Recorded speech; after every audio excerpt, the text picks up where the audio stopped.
आज हम एक बहुत ही सादा सी लेकिन गहरी कहानी सुनने वाले हैं। एक ऐसी कहानी जो कामयाबी और आप कह सकते हैं कि दिल के सुकून के बीच जो एक नाजुक सा रिश्ता है ना, उसके बारे में।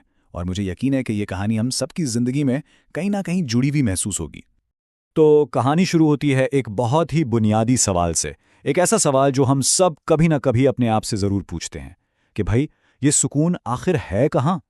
क्या ये बहुत सारे पैसों में है, बहुत बड़ी कामयाबियों में, या फिर कहीं और?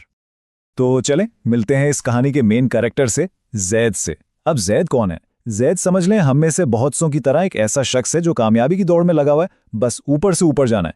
उसकी पूरी सोच बस एक ही चीज़ के गिर्द घूमती है, और मुझे और चाहिए। ये इसका आप कह लें जिंदगी का मंत्र था। एक ऐसी सोच जो हम में से बहुत से लोगों की होती है ना, कि बस बस थोड़ा और कमा लूं फिर सब ठीक हो जाएगा। खुशी और सुकून बस अगले फिनेंशियल माइलस्टोन के बाद ही मिलेंगे। लेकिन ये जो बस थोड़ा और की दौड़ है ना, ये कभी खत्म होती है भला? तो इस थोड़ा और की कीमत क्या थी? जैद क्या कीमत चुका रहा था?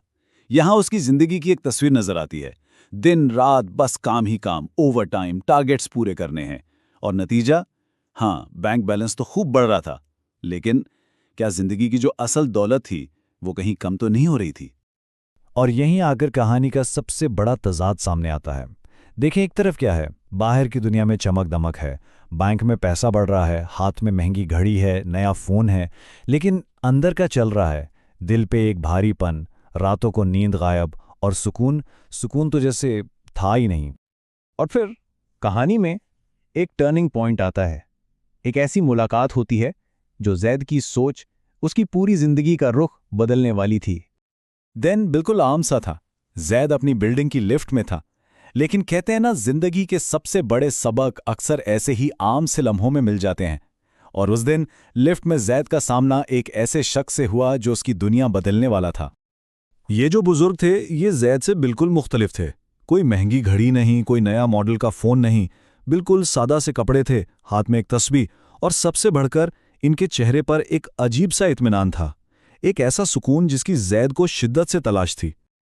अब जैद से रहा नहीं गया। वो अपनी बेचैनी को और छुपा नहीं सका, और इसने आखिरकार वो सवाल पूछ ही लिया जो शायद बरसों से उसके दिल में था। ये सिर्फ एक सवाल नहीं था, आप समझें, ये एक प्यासे की आवाज थी जो सुकून के एक कतरे के लिए तरस रहा था। और उन बुजुर्ग का जवाब इतना सादा लेकिन इतना गहरा। उन्होंने ये नहीं कहा कि मेरे पास बहुत दौलत है, नहीं। उन्होंने सुकून का ताल्लुक दौलत से जुड़ा ही नहीं, बल्कि एक बहुत ही सादा से काम से जुड़ा, कि मैं अपने रब को रोज याद करता हूं। बस ये एक जुमला, इस एक जुमले ने जैद को सोचने पर मजबूर कर दिया। उसने फैसला किया कि वो इस बात को, इस हिकमत को अपनी जिंदगी में आजमा कर देखेगा। और यहीं से एक बिल्कुल मुख्तलिफ किस्म की दौलत की तलाश शुरू हुई। और अब देखें, जैद ने कोई बहुत बड़ा काम नहीं किया, कोई पहाड़ नहीं तोड़ा, बस दो छोटे से, मगर आप कह सकते हैं कि इनकलाबी कदम उठाए। पहला काम क्या किया?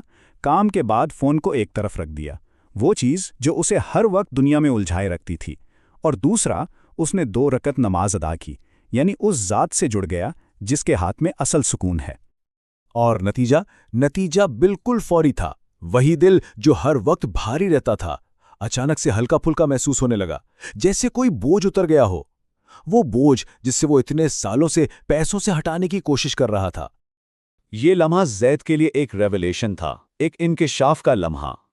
सुकून के इस एक लम्हे ने उसे वो सच्चाई सिखा दी जो वो सालों की भाग दौड़ और मेहनत से भी नहीं सीख पाया था।